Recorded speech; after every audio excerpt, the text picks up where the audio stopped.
There is a war being fought inside your head right now, and you probably don't even know it.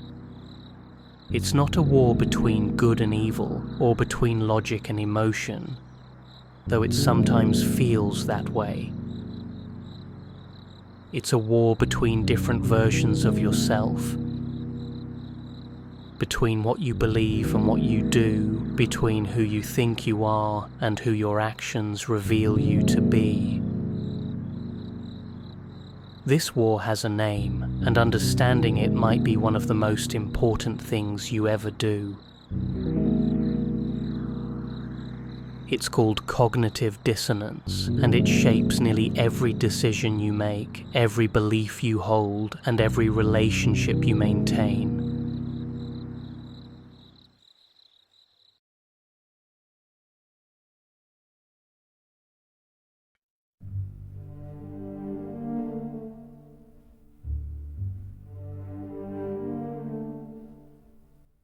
The term sounds clinical, almost sterile, like something you'd find in a psychology textbook gathering dust on a library shelf. But make no mistake, cognitive dissonance is anything but dry or academic.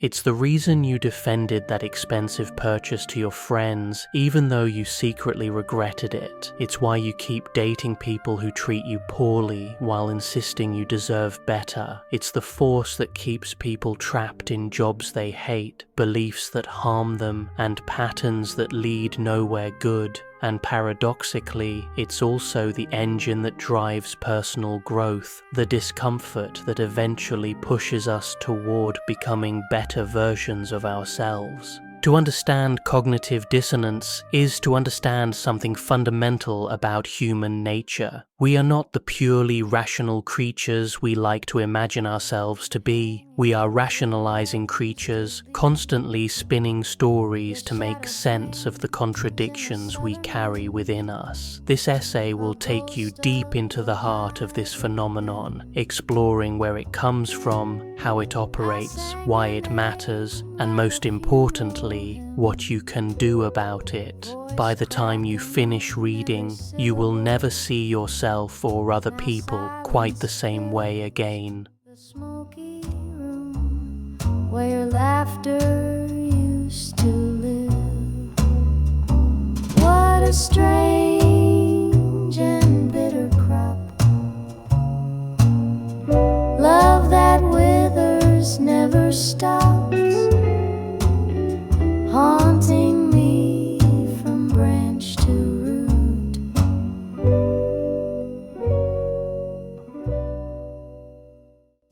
The birth of a revolutionary idea. The story of cognitive dissonance begins, appropriately enough, with a contradiction. In the early 1950s, a young social psychologist named Leon Festinger was studying something that seemed utterly irrational: a doomsday cult. The group, led by a woman they called Marion Keech, believed she was receiving messages from extraterrestrial beings warning of an impending flood that would destroy the world. The faithful were told that if they gathered together and demonstrated their commitment, they would be rescued by flying saucers before the catastrophe. Festinger and his colleagues infiltrated the group, posing as believers while secretly documenting everything that happened. They were particularly interested in what would occur when the prophecy inevitably failed. Common sense would suggest that when the world didn't end and no spacecraft arrived, the believers would recognize they had been fooled. They would abandon their beliefs, feel embarrassed, and try to return to normal life. That's what rational people would do, right?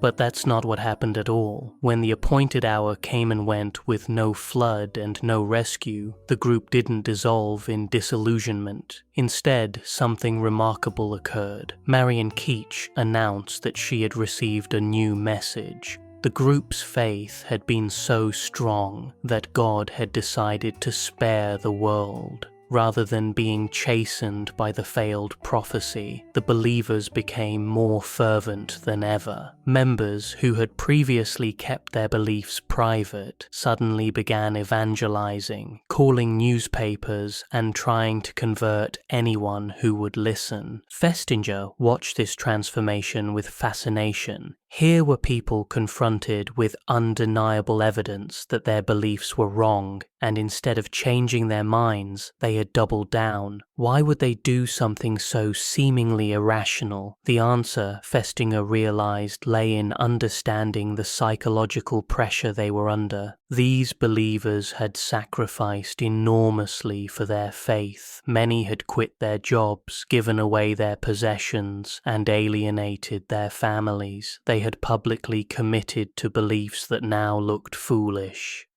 If they admitted they were wrong, they would have to face the devastating conclusion that all their sacrifices had been for nothing, that they had been gullible fools who had destroyed their lives chasing a delusion.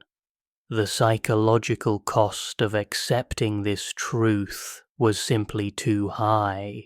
So instead of changing their beliefs to fit the facts, they changed their interpretation of the facts to fit their beliefs. The cognitive dissonance between their commitment and the failed prophecy was resolved not through rational reassessment, but through creative reinterpretation, and crucially, seeking social support from others who shared their beliefs helped reduce the dissonance further. Every new convert was proof that they weren't crazy, that their beliefs had merit.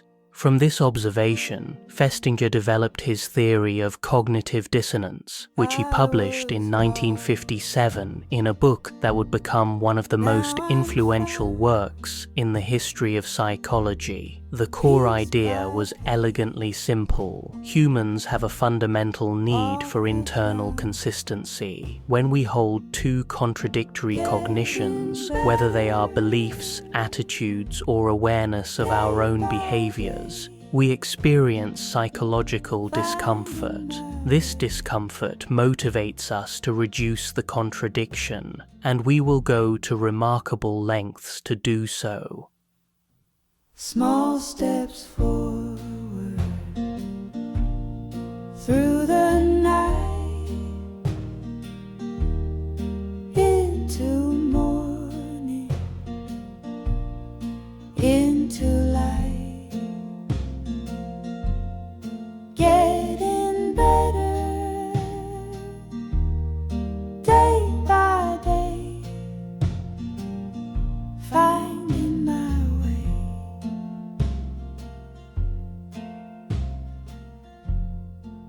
What exactly is cognitive dissonance? Let's break down the concept more precisely. A cognition is simply any piece of knowledge you have about yourself, your behavior, or the world around you. It could be a belief, like thinking honesty is important. It could be an awareness of something you've done, like knowing you lied to a friend yesterday. It could be a perception of the world, like believing that smoking causes cancer. It could be a piece of self-knowledge, like considering yourself a kind person. Now, cognitions can relate to each other in three ways. They can be consonant, meaning they fit together harmoniously. If you believe honesty is important, and you tell the truth consistently, those cognitions are consonant. They reinforce each other, and you feel psychologically comfortable. Cognitions can also be irrelevant to each other. Your belief that honesty matters has nothing to do with your preference for chocolate ice cream. These cognitions simply don't interact, so there's no psychological tension between them. But when cognitions are dissonant, that's when things get interesting. Dissonance occurs when one cognition implies the opposite of another.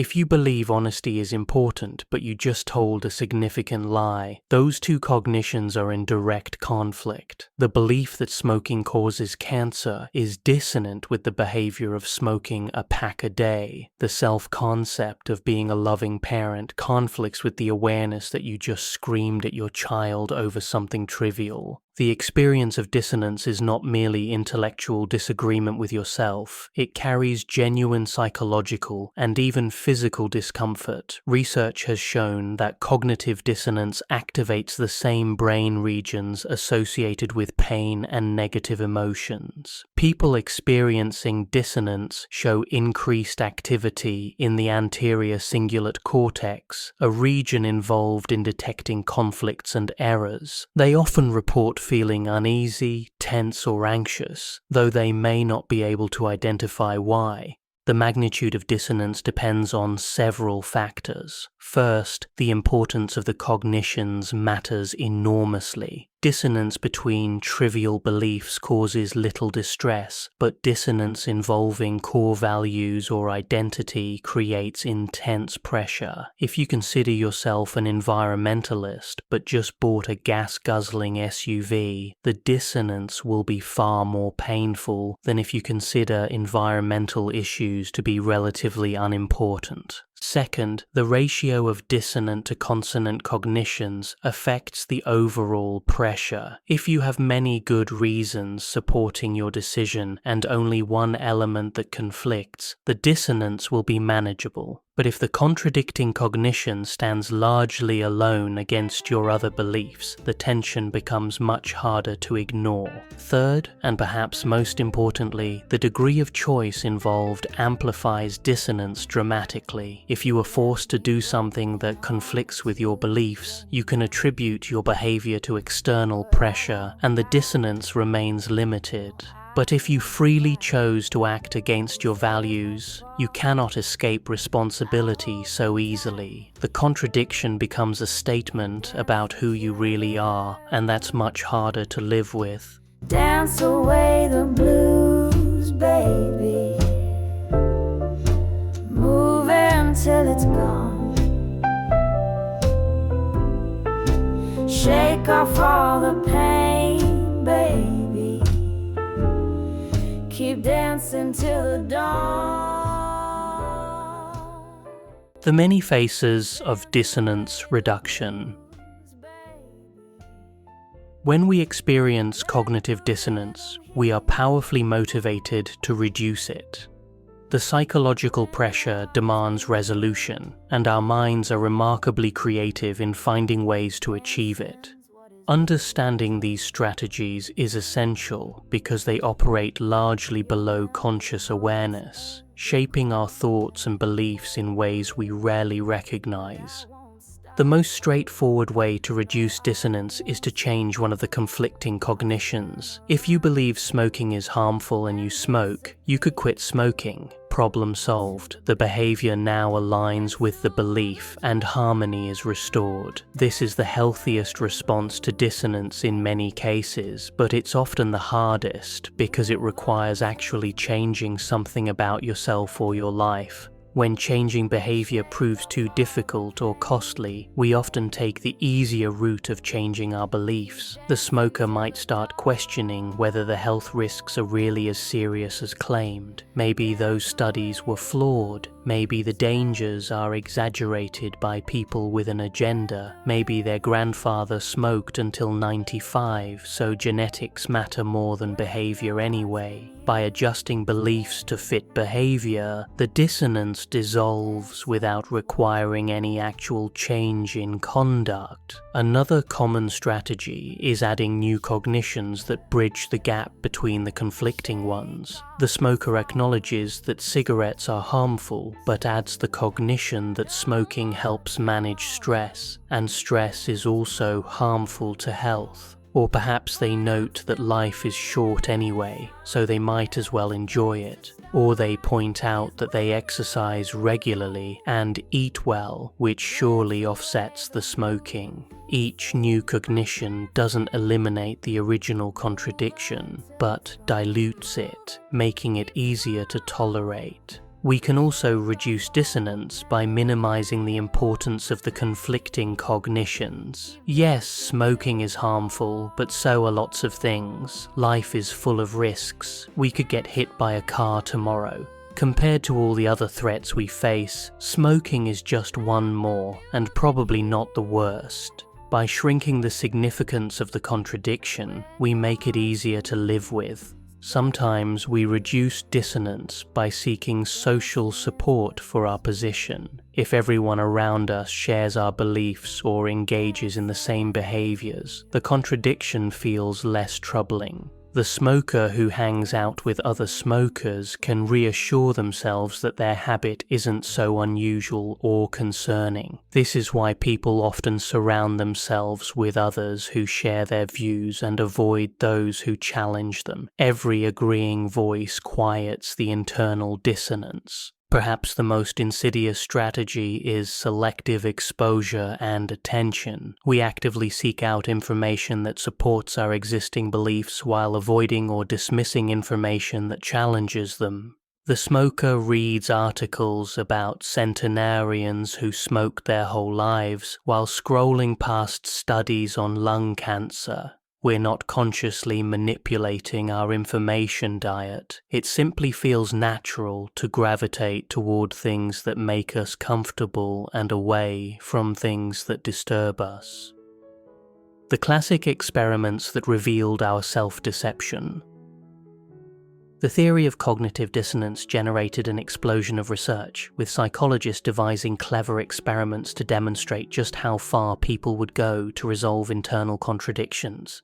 These studies remain fascinating decades later because they reveal uncomfortable truths about human nature that we would often prefer not to acknowledge. One of the most famous experiments was conducted by Festinger himself, along with his colleague James Carl-Smith in 1959. Participants were asked to perform an incredibly boring task, spending an hour turning wooden pegs on a board, 1/4 turn at a time, over and over again. The task was deliberately designed to be as tedious as possible. After completing this mind-numbing exercise, participants were asked to do something strange. The researcher explained that his assistant hadn't shown up and asked if the participant would be willing to tell the next person waiting to do the experiment that the task was actually interesting and enjoyable. Some participants were offered $20 for this small lie, while others were offered only $1. Later, all participants were asked to rate how much they had actually enjoyed the peg-turning task. Here's where it gets interesting. You might expect that people who were paid more would report enjoying the task more. After all, they received a bigger reward, so they should feel better about the experience, right? But the opposite occurred. Participants who were paid only $1 rated the task as significantly more enjoyable than those who were paid $20. The explanation lies in cognitive dissonance. Everyone who lied to the next participant experienced dissonance between their cognition of having said the task was enjoyable and their knowledge that it was actually boring. But those who received $20 had an easy way to resolve this dissonance. They lied for the money. A substantial payment provides sufficient external justification for telling a small lie. The dissonance is minimal because the behavior can be attributed to the reward rather than to genuine belief.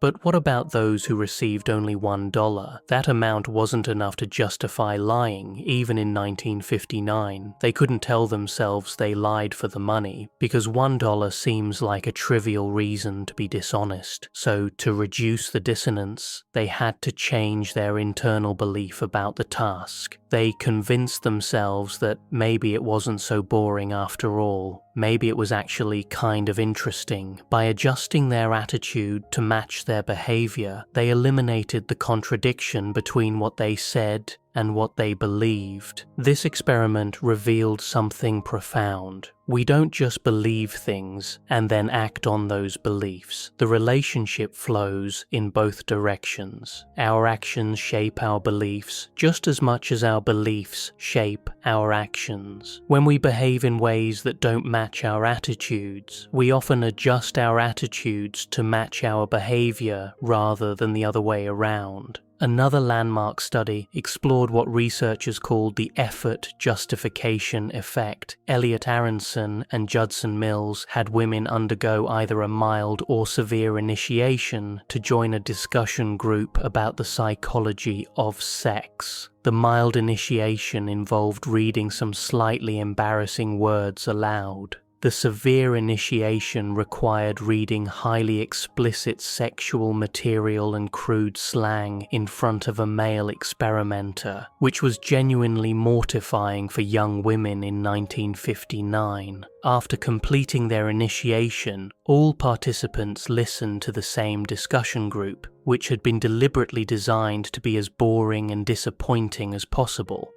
The members spoke in monotones about secondary sex characteristics in lower animals, using dry academic jargon and constantly contradicting each other. When asked to evaluate the discussion group afterward, women who had undergone the severe initiation rated it as significantly more interesting and valuable than those who had experienced the mild initiation. The embarrassing ordeal they had suffered created dissonance. Why would they put themselves through something so uncomfortable for a group that was actually dull and disappointing?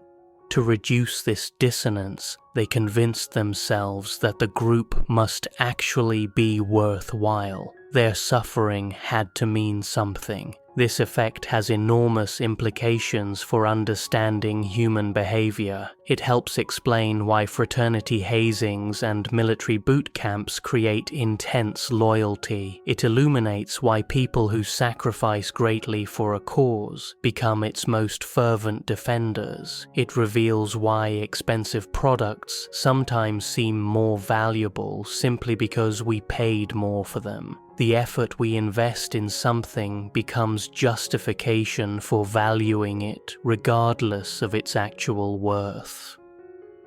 The spreading of alternatives.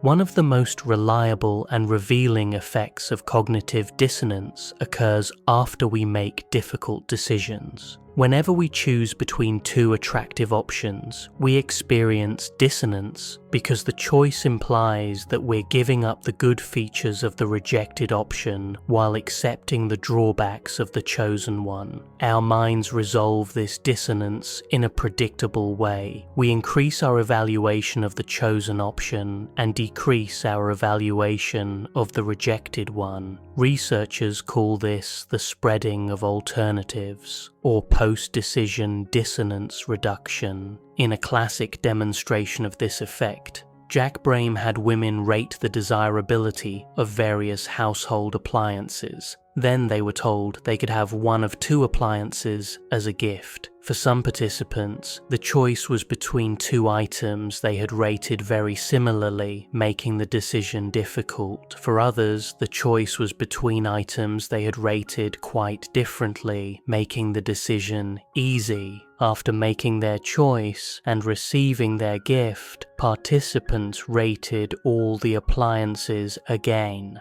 Those who had made a difficult choice showed a significant spreading apart of their evaluations. The chosen appliance was now rated even more favorably than before, while the rejected one was rated less favorably. Those who had made an easy choice showed little change. When the decision was already clear, there was minimal dissonance to resolve. This spreading of alternatives happens automatically and below conscious awareness. We don't decide to like our choices more, we simply find ourselves feeling more positive about them, and this effect has consequences that extend far beyond appliance preferences. Consider how this applies to major life decisions. You deliberate between 2 job offers, 2 potential romantic partners, 2 cities to live in. You weigh the options carefully and eventually you choose. But the moment you commit to one path, your mind begins working to justify that choice. The selected job becomes the obviously right opportunity, its benefits magnified and its drawbacks minimized. The person you chose to date becomes more attractive and wonderful in your eyes. The city you move to reveals new charms you hadn't noticed before. Meanwhile, the paths not taken start to look worse in retrospect. The rejected job offer seems less appealing now that you've turned it down. The person you didn't choose develops flaws you had previously overlooked. The city you didn't move to seems glad you avoided it. This process serves an important psychological function. It prevents us from being paralyzed by regret or constantly second-guessing ourselves. Once a decision is made, we need to move forward with confidence, rather than remaining stuck in endless rumination. The spreading of alternatives helps us commit to our choices and feel satisfied with them. But there's a dark side to this mental maneuver. It means we're not accurately evaluating our options before decisions, and we're certainly not accurately evaluating them afterward. Our minds are constantly manipulating our perceptions to serve psychological comfort rather than truth. We think we're rationally assessing the world, but we're actually rationalizing our place in it. Free choice and the illusion of responsibility. One of the most important factors influencing cognitive dissonance is the perception of free choice. When we feel we've freely chosen to do something that conflicts with our attitudes, the dissonance is maximum because we can't attribute our behavior to external forces. We must own it as a reflection of ourselves, which creates enormous pressure to bring our attitudes into line with our actions. This principle has been demonstrated repeatedly in studies on induced compliance, where people are asked to argue for positions they don't actually hold. The key variable is how much choice they feel they have in the matter. When people feel they were forced or strongly pressured to advocate a position, they experience little dissonance and their actual attitudes remain unchanged. But when they feel they freely chose to make arguments against their own beliefs, substantial attitude change occurs to reduce the dissonance. The implications of this finding are significant and somewhat disturbing. It suggests that the most effective way to change someone's attitude is not to force them to comply with your wishes, but to create conditions where they feel they're freely choosing to act against their current beliefs. Heavy-handed pressure actually protects people's existing attitudes by providing an external explanation for their behavior. But subtle inducement that preserves the sense of free choice leaves them with no such protection.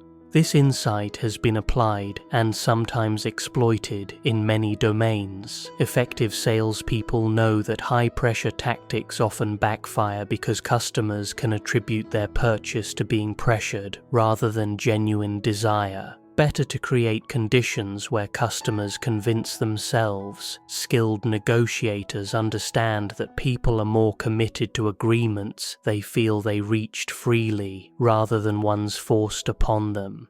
Even cult recruitment relies heavily on creating the illusion of free choice so that members experience maximum dissonance, reduction, and attitude change. The role of choice in cognitive dissonance also illuminates something important about human psychology. We have a deep need to see ourselves as the authors of our own actions. When we can't attribute our behavior to external causes, we're forced to attribute it to internal ones. This means our behavior becomes a statement about who we are, which makes it crucial that our stated attitudes match our exhibited actions. This may be why people often become more committed to behaviors over time, even problematic ones. Each time you freely choose to engage in a behavior, it becomes more deeply incorporated into your self-concept.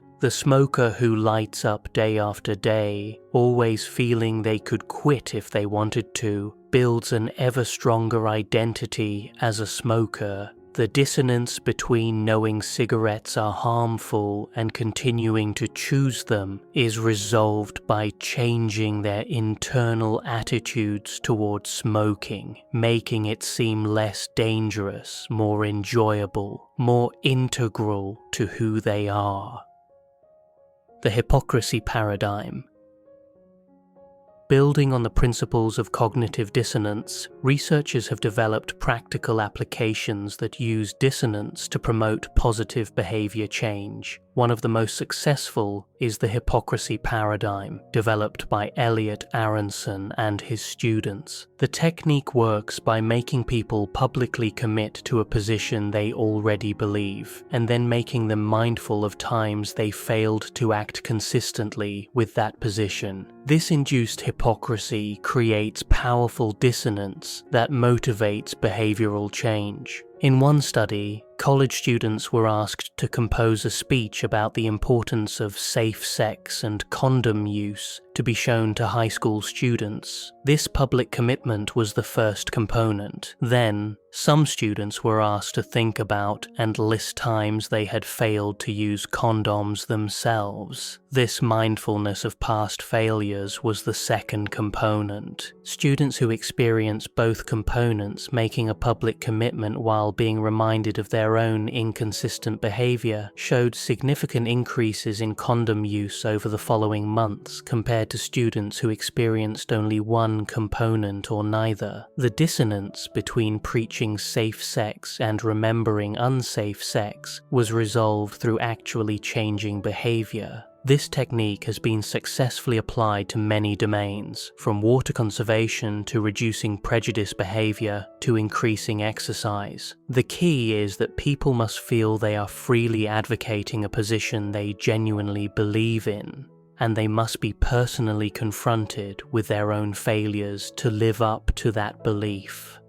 External criticism or forced confession doesn't create the same effect. The dissonance must arise from within. The hypocrisy paradigm works because it takes something we all experience, the gap between our ideals and our actions, and makes it salient in a way that demands resolution. Most of the time, we manage to avoid noticing our own hypocrisy. We compartmentalize, we make excuses, we simply don't think about it. But when we're forced to confront the contradiction directly, especially after publicly committing to our ideals, the dissonance becomes too intense to ignore through our usual strategies. Actual behavior change becomes the path of least resistance. Cognitive dissonance and self-concept.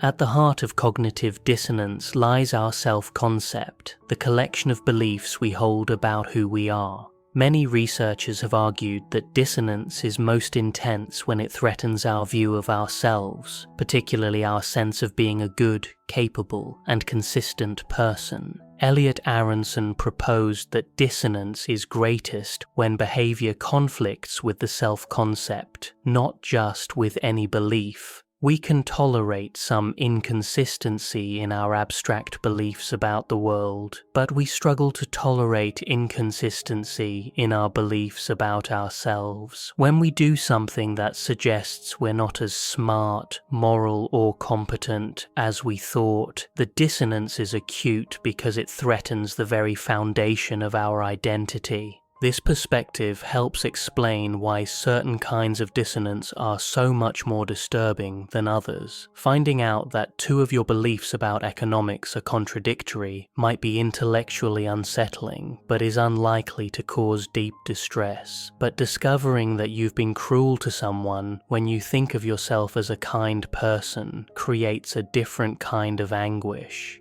Your behavior has revealed something about yourself that you didn't want to see. The self-concept theory of dissonance also explains why people with high self-esteem often show stronger dissonance effects than those with low self-esteem. If you have a strong positive view of yourself, any behavior that contradicts that view creates enormous dissonance. But if you already doubt yourself, negative behavior is less surprising and less threatening to your self-concept. The person who sees themselves as kind is more disturbed by an act of cruelty than the person who already questions their own goodness. This has important implications for personal growth and change. Many self-help approaches try to build self-esteem first, on the theory that feeling good about yourself will lead to better behavior.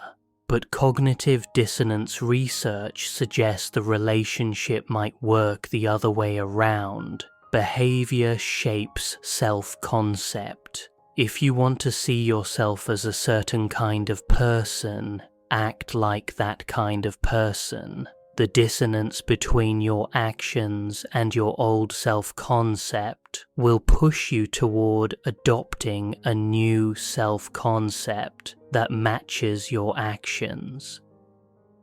The role of dissonance in belief perseverance.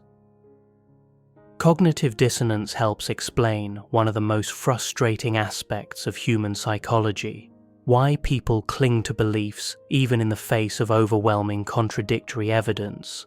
This phenomenon, known as belief perseverance, makes more sense when we understand the dissonance that would be created by changing our minds. Admitting you were wrong about something creates dissonance with your self-concept as a rational, competent person.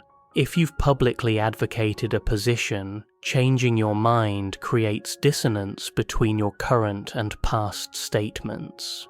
If you've made decisions based on a belief, abandoning it implies those decisions were mistakes. The more you've invested in a belief, the more costly it becomes to abandon it, and the more creative you'll be in finding reasons to hold on. This is why simply presenting people with facts that contradict their beliefs often backfires. The contradictory evidence creates dissonance, but rather than changing the belief, people find ways to dismiss, reinterpret, or ignore the evidence. They might question the source, find methodological flaws in studies, or simply decide the evidence doesn't apply to their particular situation. The belief perseveres because changing it would be psychologically costly. Researchers have documented this pattern across many domains. People who believe in the effectiveness of a therapy continue believing even when shown evidence it doesn't work.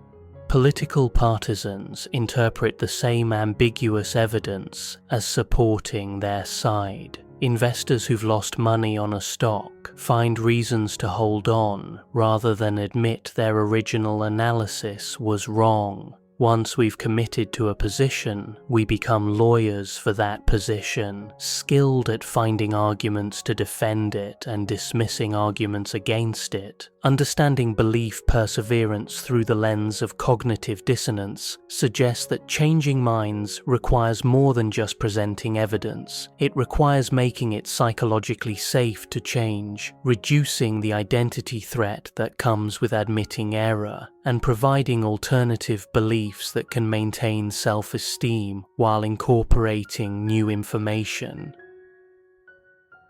Cognitive dissonance and moral behavior.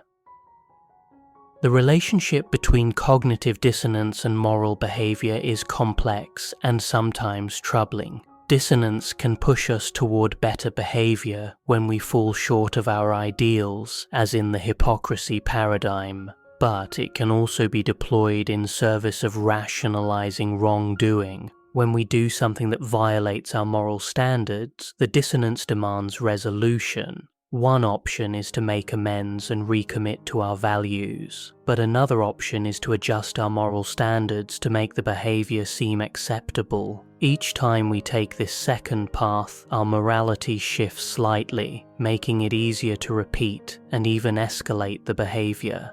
This process helps explain how ordinary people can gradually descend into evil. They don't start out intending to do terrible things. They start with small transgressions that create manageable dissonance, which they resolve by slightly adjusting their moral standards. This makes the next slightly larger transgression possible, which creates more dissonance, which is resolved by further moral adjustment. Step by step, people can talk themselves into behaviors they never would have considered acceptable at the outset. Researchers have demonstrated this slippery slope in laboratory studies. Participants who agree to tell a small lie become more willing to tell larger lies later. Those who administer mild punishments to others become more willing to administer severe ones. Each act that violates the initial moral standard makes the next violation easier because the standard itself has shifted.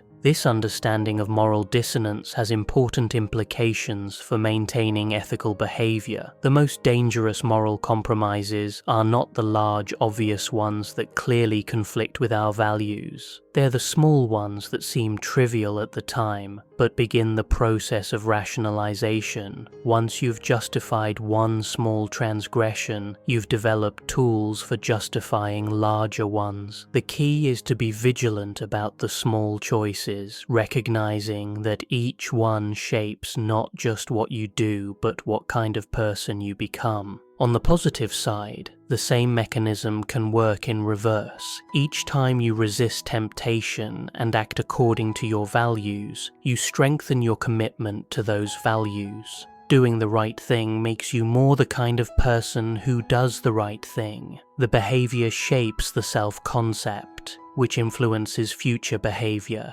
creating an upward spiral of moral development.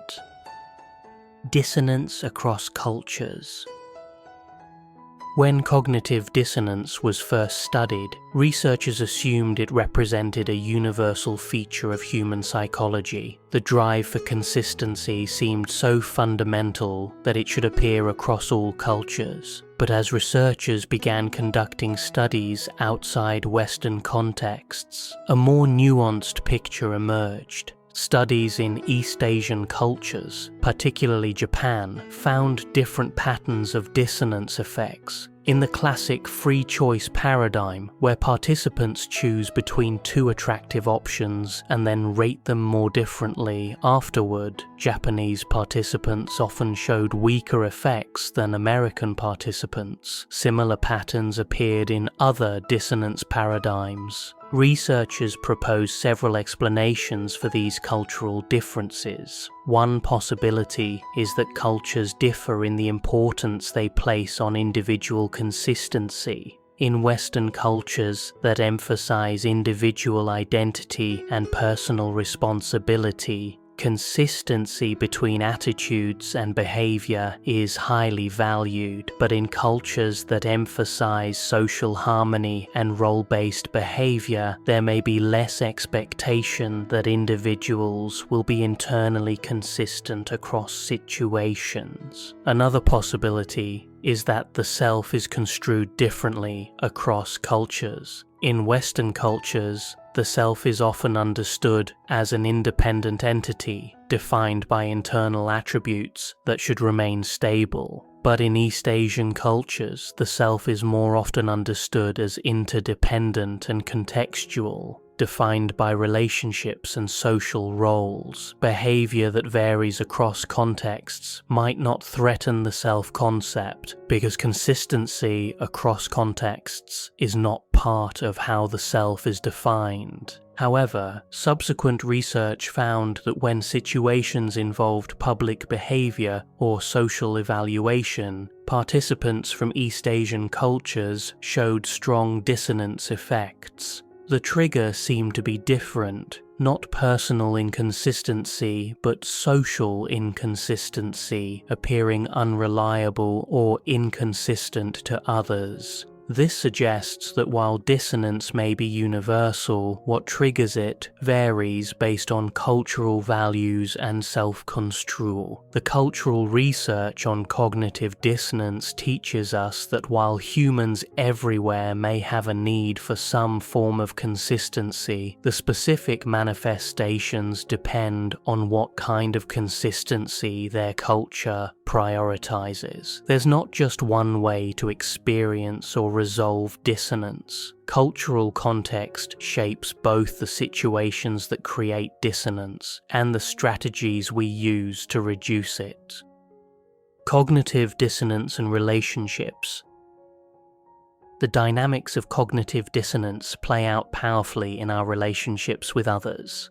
From romantic partnerships to friendships to family ties, dissonance shapes how we perceive, evaluate, and maintain our connections with other people. When we choose a romantic partner, we're typically choosing between multiple potential alternatives. The moment we commit, dissonance begins doing its work. We become more convinced that our partner is wonderful while simultaneously becoming more critical of the paths not taken. Former romantic interests start to look less attractive in retrospect. This is the spreading of alternatives applied to love, and it serves to cement our commitment to the chosen relationship.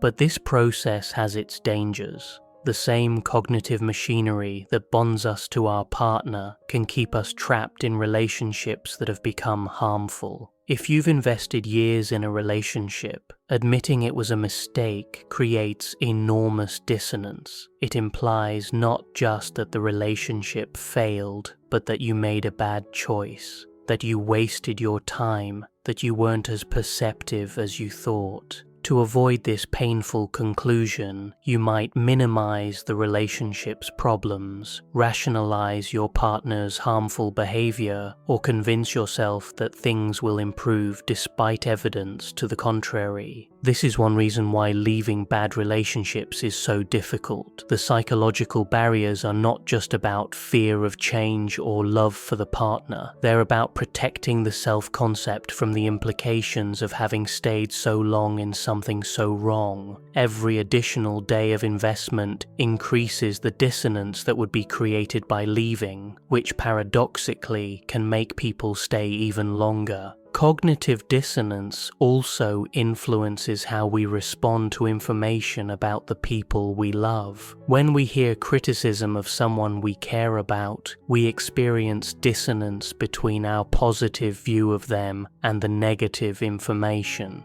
To reduce this dissonance, we often dismiss the criticism, question the source, or reinterpret the behavior in question. We become defense attorneys for those we love, skilled at explaining away evidence that conflicts with our devotion. This tendency can be beautiful in its loyalty, but dangerous in its blindness. Partners of abusive people often struggle to see the abuse clearly because acknowledging it would create unbearable dissonance with their feelings of love and their decisions to stay. Family members of addicts make excuses and enable harmful behavior because accepting the truth would be too painful. We think we're seeing clearly, but our vision is distorted by the need to protect our relationships and the self-concept tied to them. Understanding dissonance in relationships can help us develop healthier patterns. It suggests being cautious about over-investing in relationships too quickly before you really know whether they're healthy. It encourages soliciting outside perspectives from people who haven't invested in your relationship and thus don't need to justify it. It means being suspicious of your own rationalizations when something feels wrong, recognizing that your mind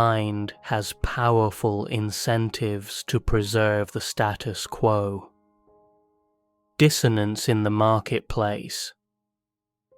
Marketers and advertisers have long intuited the principles of cognitive dissonance, using them to influence consumer behavior in ways both ethical and manipulative. Understanding these applications can make you a more conscious consumer and help you resist influences you might not otherwise notice. One common application is in creating post-purchase satisfaction. Immediately after making a major purchase, consumers often experience dissonance between their spending and the possibility that they made a wrong choice. Smart marketers reduce this dissonance by sending congratulatory messages, reinforcing the wisdom of the purchase, and providing information that confirms the product's value. This isn't just customer service, it's dissonance management designed to prevent returns and encourage positive word of mouth. The effort justification effect is exploited when companies make you work for their product or service. Subscription services that are difficult to set up can actually generate more commitment because the effort invested creates dissonance that is resolved by valuing the service more highly. Loyalty programs that require substantial point accumulation before rewards can be claimed create investment that makes customers reluctant to switch to competitors. The more you put in, the more you convince yourself it's worthwhile.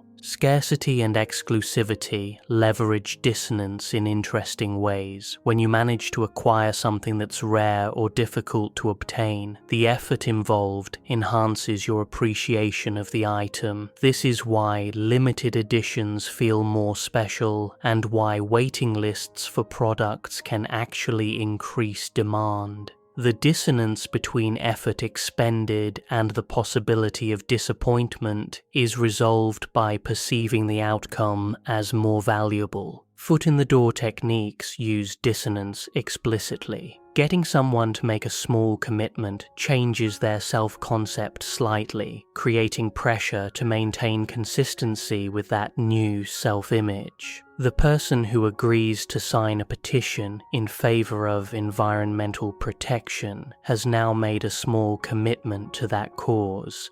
When later asked to make a donation, they're more likely to comply because refusing would create dissonance with their newly affirmed identity as someone who cares about the environment. High-pressure sales tactics can backfire precisely because they provide external justification for purchasing decisions. If you feel pressured into buying something, you can attribute your decision to the pressure rather than genuine desire, which limits attitude change. This is why more sophisticated sales approaches create conditions for customers to persuade themselves, reducing explicit pressure while maintaining subtle influence. Understanding these dynamics doesn't make you immune to them, but it does provide valuable awareness. When you notice yourself feeling strongly committed to a purchase or brand, ask whether that commitment reflects genuine value or psychological investment. When a decision feels difficult, recognize that the spreading of alternatives will kick in afterward, and your post-decision feelings may not reflect the true comparison you made before deciding. The political mind and dissonance. Perhaps nowhere is cognitive dissonance more consequential than in the domain of politics. Our political beliefs are often deeply tied to our identities, our communities, and our sense of right and wrong. This makes political dissonance particularly intense, and the mechanisms for reducing it particularly powerful. When people encounter information that contradicts their political beliefs, they rarely update those beliefs accordingly. Instead, they deploy an arsenal of dissonance-reducing strategies. They question the source of the information, looking for bias or ulterior motives. They find methodological flaws in studies that produce unwanted conclusions, while accepting without scrutiny studies that confirm their views. They reinterpret ambiguous evidence to support their position or simply avoid exposure to challenging information altogether. This selective processing creates a kind of motivated reasoning where we think we're evaluating evidence objectively but are actually constructing arguments for predetermined conclusions. We become lawyers for our political team rather than judges weighing evidence fairly. And the smarter we are, the better we are at this lawyering, which is why intelligence doesn't protect against political bias. It may actually amplify it by providing more sophisticated tools for rationalization. Political polarization is intensified by cognitive dissonance dynamics. As people become more publicly identified with a political position, admitting error becomes increasingly costly to self-concept. They've likely alienated friends or family members who disagree, made predictions about political consequences, and woven their political identity into their understanding of who they are. Changing their mind would require acknowledging that all of this was mistaken, a psychological cost that grows with each additional commitment. This helps explain the strange phenomenon where political opponents can look at exactly the same events or data and reach completely opposite conclusions. Each side convinced the evidence clearly supports their view. They're not lying or being deliberately obtuse. They're genuinely experiencing the information differently because their minds are processing it through the filter of dissonance reduction. The escalation of commitment that dissonance produces can lead to political extremism.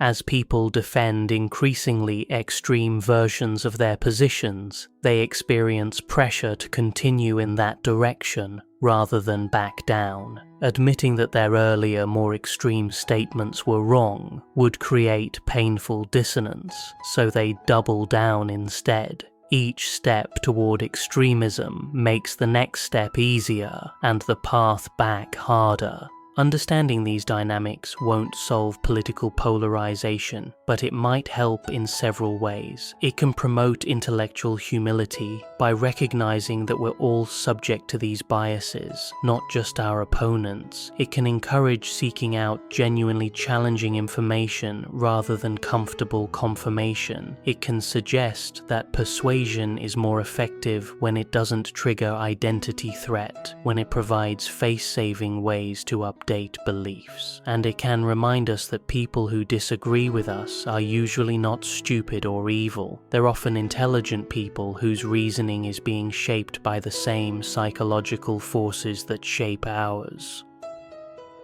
Dissonance and health behavior. Health behavior provides a rich domain for observing cognitive dissonance in action. Many of the behaviors that threaten our health are things we know are harmful but continue doing anyway, creating constant tension between knowledge and action. Smokers know that cigarettes cause cancer, heart disease, and a host of other ailments. Yet many continue smoking, creating a textbook case of cognitive dissonance. How do they manage this contradiction? The strategies are varied and often quite creative. Some minimize the risks, telling themselves the dangers are exaggerated or that they're somehow special and won't be affected. Some point to countervailing behaviors, emphasizing that they exercise or eat well to offset the smoking. Some invoke fatalism, noting that everyone dies of something and at least they're enjoying themselves. Some seek social support, surrounding themselves with other smokers who reinforce the normalcy of the behavior. What's striking is that these rationalizations aren't conscious lies people tell others. They're beliefs people genuinely hold. The dissonance reduction has changed their actual perception of reality. When smokers assess risk, they genuinely perceive smoking as less dangerous than non-smokers do. This isn't strategic misrepresentation, it's motivated cognition at work. Similar patterns appear across unhealthy behaviors. The person who knows they should exercise but doesn't convinces themselves they're too busy, that moderate exercise isn't that important anyway, that their job keeps them active enough. The person who eats poorly develops beliefs about nutrition that justify their diet, dismissing research that conflicts with their habits while embracing any study that gives their preferences a veneer of scientific support.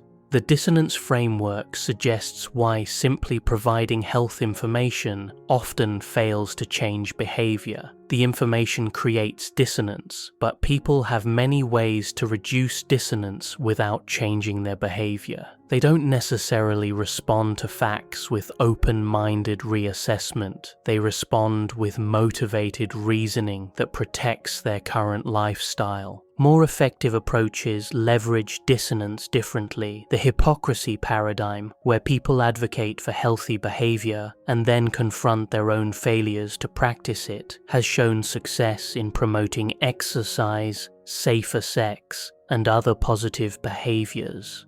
Creating public commitments increases the dissonance associated with continued unhealthy behavior, reducing the identity implications of changing behavior, making it feel like natural evolution rather than admission of past error, can lower psychological barriers. For individuals trying to change their own health behaviors, understanding dissonance can be valuable. Recognize that your mind will generate reasons why change isn't necessary, and be suspicious of these rationalizations. Know that the more you've invested in unhealthy patterns, the more your mind will protect them. Find ways to create cognitive pressure in the right direction. Make public commitments, surround yourself with people who model healthy behavior, and create conditions where continuing the old behavior would conflict with your self-concept.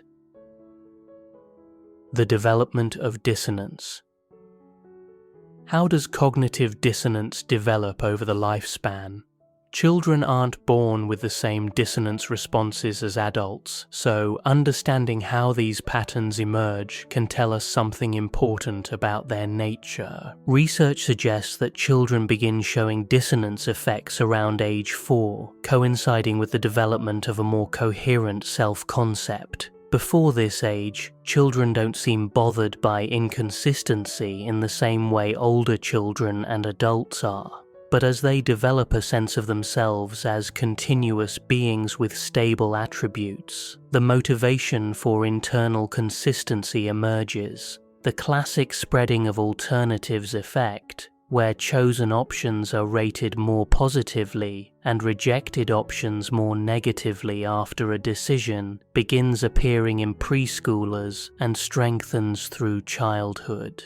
Interestingly, this effect seems to precede the development of more complex rationalizing abilities, suggesting it may be a fairly basic psychological mechanism rather than the product of sophisticated reasoning. As children grow older, their dissonance responses become more varied and sophisticated. They develop more creative ways to reduce dissonance, including complex justifications and reinterpretations that young children cannot yet produce.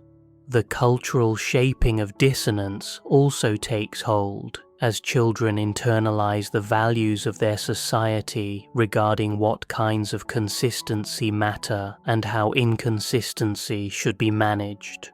Adolescence brings particularly intense dissonance experiences as young people work to establish their identities. The gap between the ideal self and the actual self often feels especially acute during this period, creating chronic dissonance that motivates identity exploration. Teenagers may experiment with different personas, looking for a self-concept that can encompass their various impulses and behaviors without unbearable contradiction. The development of dissonance has implications for child rearing and education. Parents and teachers often try to create consistency between children's behavior and desired values through external pressure and reward. But the dissonance literature suggests this approach may be counterproductive. If children attribute their good behavior to external forces, they don't experience the dissonance that would internalize the values. better to create conditions where children feel they're freely choosing to behave well, so the dissonance between behavior and any contrary impulses gets resolved through genuine attitude change. The neuroscience of dissonance. As brain imaging technology has advanced, researchers have begun to investigate the neural basis of cognitive dissonance. Where in the brain does dissonance occur? What neural mechanisms underlie the discomfort it creates and the processing that reduces it? Studies using functional magnetic resonance imaging have consistently found that cognitive dissonance activates the anterior cingulate cortex, a region involved in conflict monitoring and error detection. This brain area seems to signal when something is wrong, when there's a mismatch between expectation and reality or between different cognitive elements. The activation in this region during dissonance experiences supports the idea that dissonance is detected and processed as a kind of cognitive error that demands resolution. The insula, a region associated with negative emotional experiences including disgust and pain, also shows activation during dissonance. This corresponds with self-reports that dissonance feels unpleasant and with the observed motivation to reduce it. Dissonance isn't just an intellectual puzzle, it's an aversive state that the brain processes similarly to other forms of distress.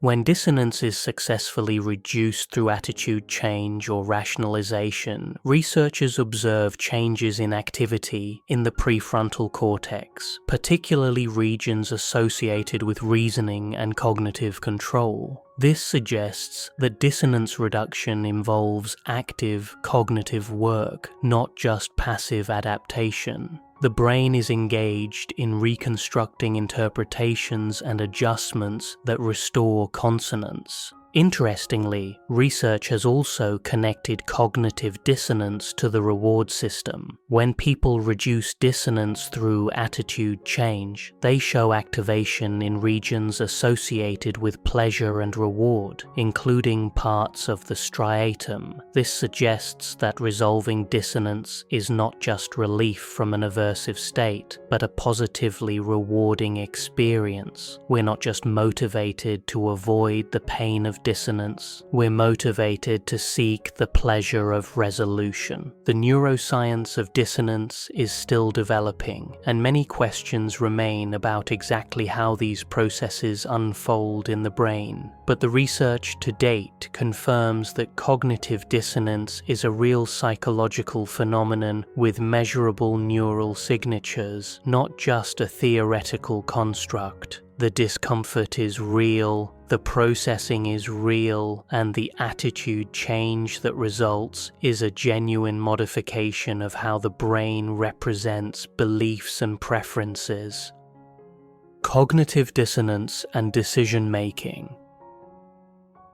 Understanding cognitive dissonance fundamentally changes how we should think about decision-making. The rational model assumes we evaluate options, make choices, and then live with the consequences of those choices, with our evaluations remaining stable throughout. But dissonance research reveals that this is not how human minds actually work. Our evaluations of options are not fixed inputs to the decision process. They are outputs that change as a result of the process. Before choosing, you might rate two options very similarly. After choosing, you'll rate them quite differently, with the chosen option enhanced and the rejected option diminished. This means you can't trust your post-decision assessments as accurate reflections of the true comparison you made. Your mind has rewritten the evaluation to serve psychological comfort. This has important implications for how we should approach major decisions. Knowing that the spreading of alternatives will occur, we should invest more effort in pre-decision evaluation. When our assessments are less biased by commitment, we should be suspicious of our post-decision certainty, recognizing that it reflects rationalization as much as genuine insight, and we should consider that the confidence we feel about past decisions may say more about our talent for dissonance reduction than about the quality of the decisions themselves.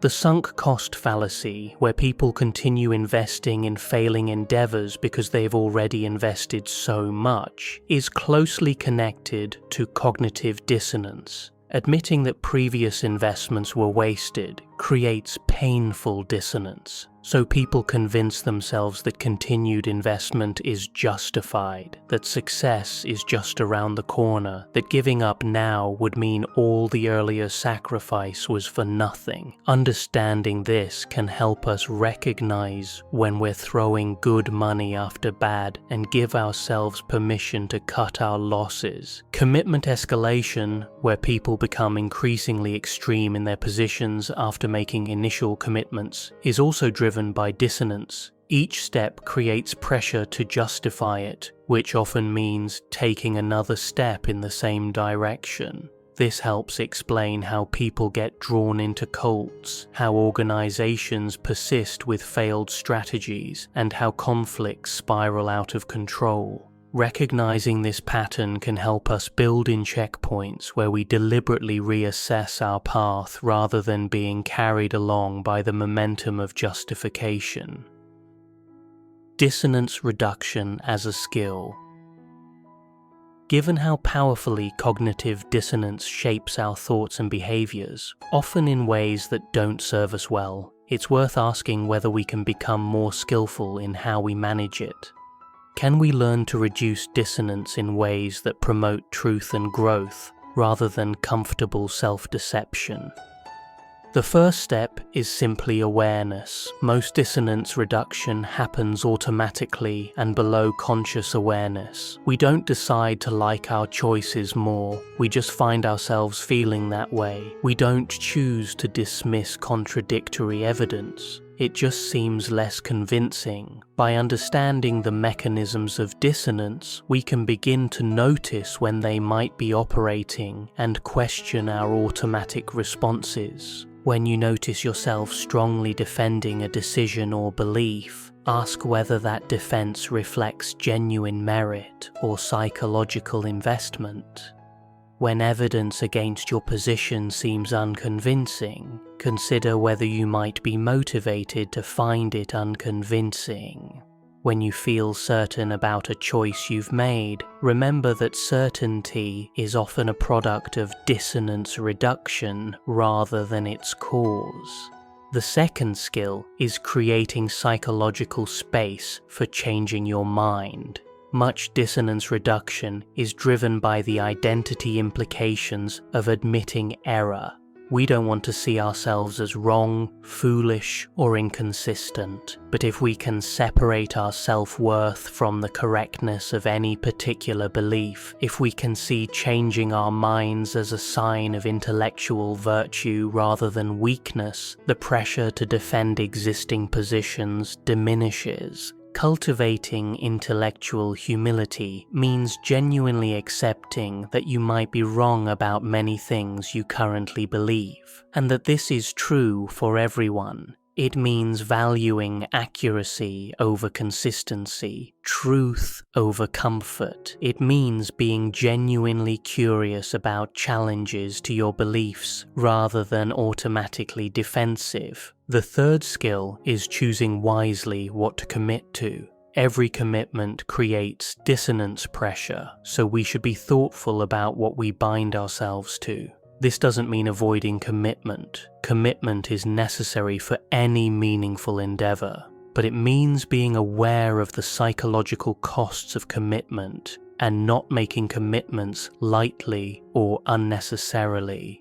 Public commitments carry more dissonance weight than private ones, so consider carefully before announcing your beliefs or decisions to others. High-effort investments create more dissonance than low-effort ones, so recognize that the more you put into something, the harder it will be to assess objectively. And remember that commitment tends to escalate, so be especially cautious about initial steps that might lead down paths you don't want to follow. Living with dissonance.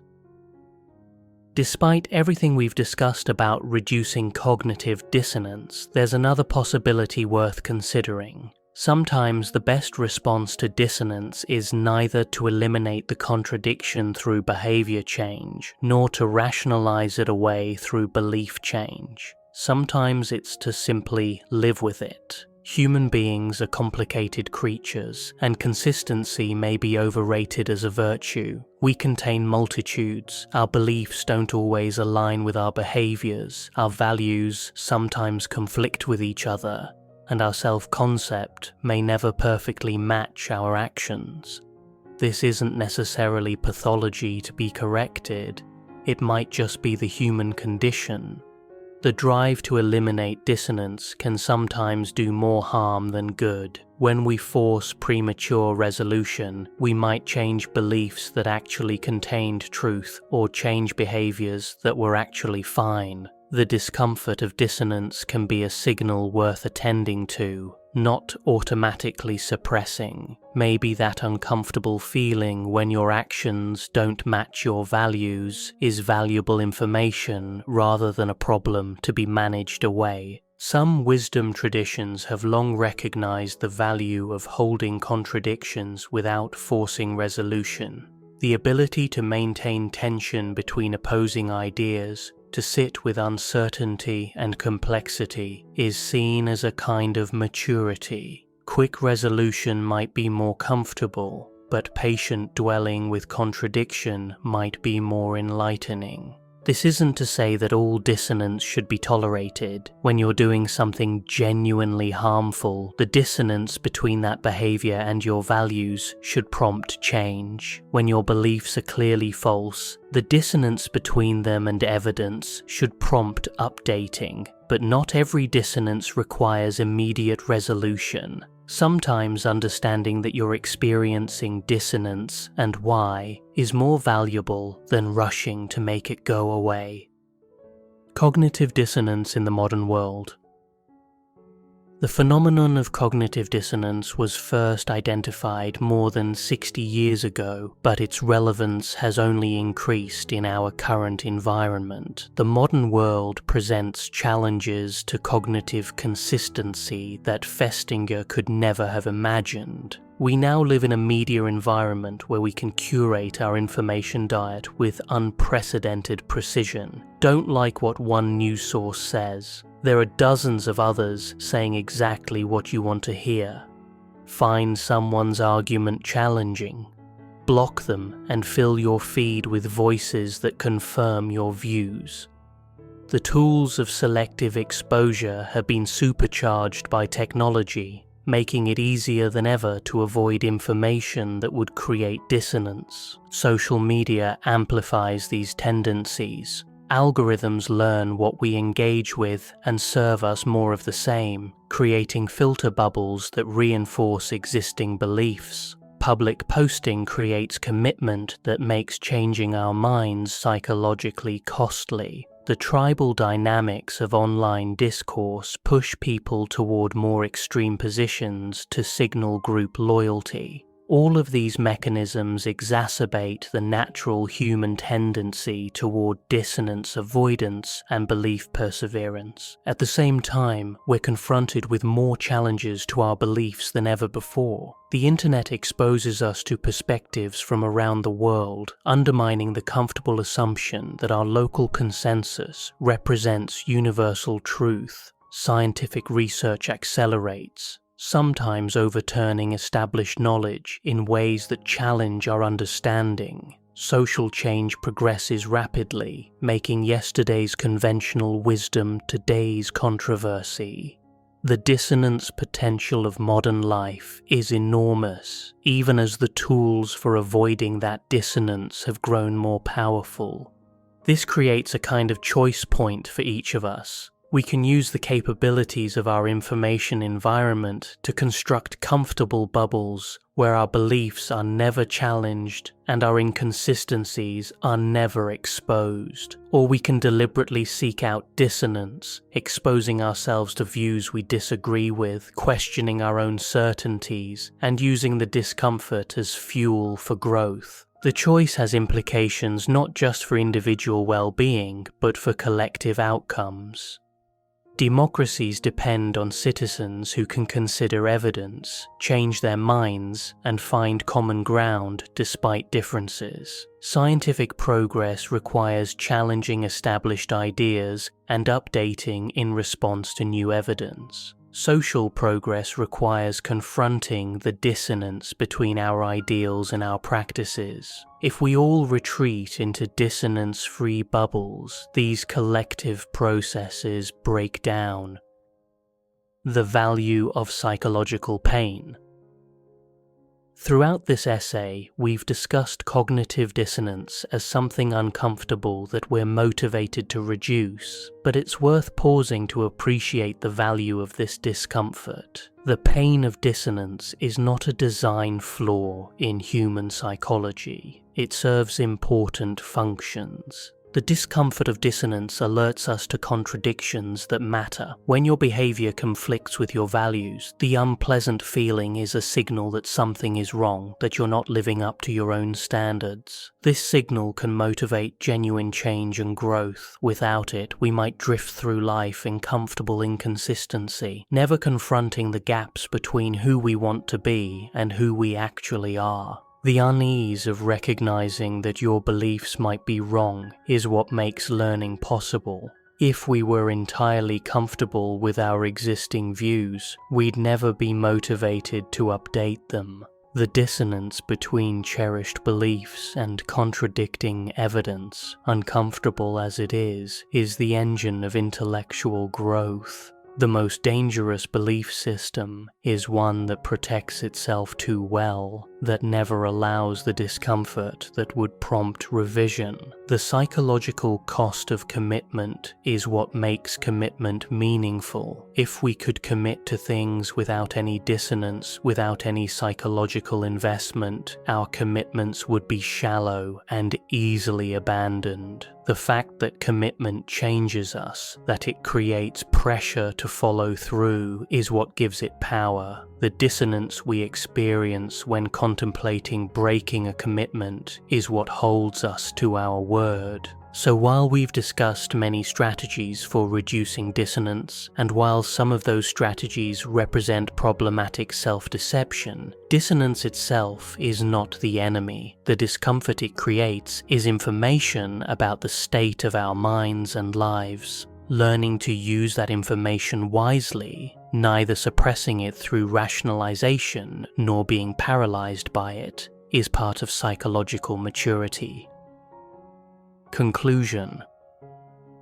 We began with the observation that there is a war inside your head, a constant tension between different versions of yourself. Having explored cognitive dissonance in depth, we can now appreciate both how pervasive this war is and how we might engage with it more wisely. Cognitive dissonance is not a curious quirk of human psychology that shows up in clever experiments but has no real-world relevance. It operates constantly in every domain of life, shaping our beliefs about ourselves and the world in ways we rarely recognize. Every decision you've made, every belief you've held, every relationship you've maintained has been influenced by the drive to reduce the discomfort of internal contradiction. This is both humbling and empowering. It's humbling because it reveals that we are not the rational agents we imagine ourselves to be. We don't coolly evaluate evidence and reach logical conclusions. We construct narratives. We rationalize our choices. We see what we need to see to maintain psychological comfort. The beliefs we hold most confidently may say more about our psychological investments than about the truth of the matter.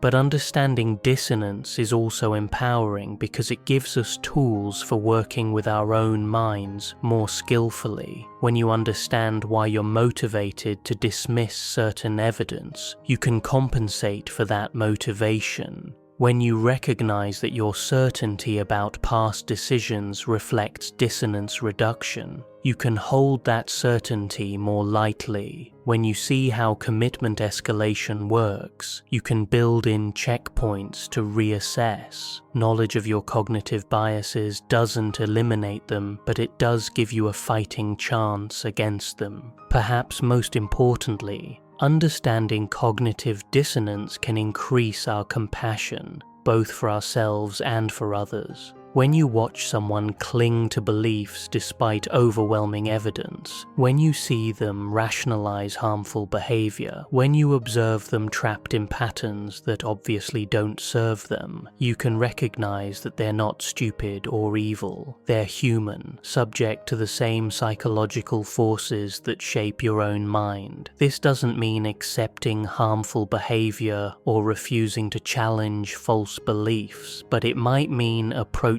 these situations with more understanding of why change is so difficult. The war inside your head will never end. As long as you're human, you will experience contradictions between your beliefs, your actions, and your self-concept. You will feel the discomfort of dissonance and be motivated to make it go away. The question is not whether this will happen, but how you will respond to it. You can respond by becoming ever more skilled at self-deception, constructing an increasingly elaborate fortress of rationalization that protects you from any uncomfortable truth. Many people choose this path, often without realizing they've chosen anything at all. They end up living in a comfortable fiction, confident in beliefs that don't match reality, trapped in patterns they cannot see, wondering why their lives aren't working despite their certainty that they're doing everything right. Or you can respond by developing what we might call dissonance wisdom. This means using the discomfort of dissonance as information rather than automatically suppressing it. It means being curious about challenges to your beliefs rather than defensive. It means making commitments thoughtfully, aware of the psychological costs involved. It means recognizing that changing your mind is a strength rather than a weakness, and that sitting with uncertainty can be more valuable than rushing to resolution. The choice between these paths is never made once and for all. It's made in thousands of small moments. When you encounter evidence against something you believe, when you realize your actions don't match your values, when you face the question of whether to acknowledge a mistake or double down on it. In each of these moments, you have the opportunity to choose growth over comfort, truth over consistency, the discomfort of genuine insight over the false peace of rationalization. Cognitive dissonance will continue to operate in your mind whether you understand it or not. But with understanding, you have the possibility of working with it rather than being controlled by it. You can use its discomfort as a guide toward greater truth and better alignment between who you want to be and who you actually are.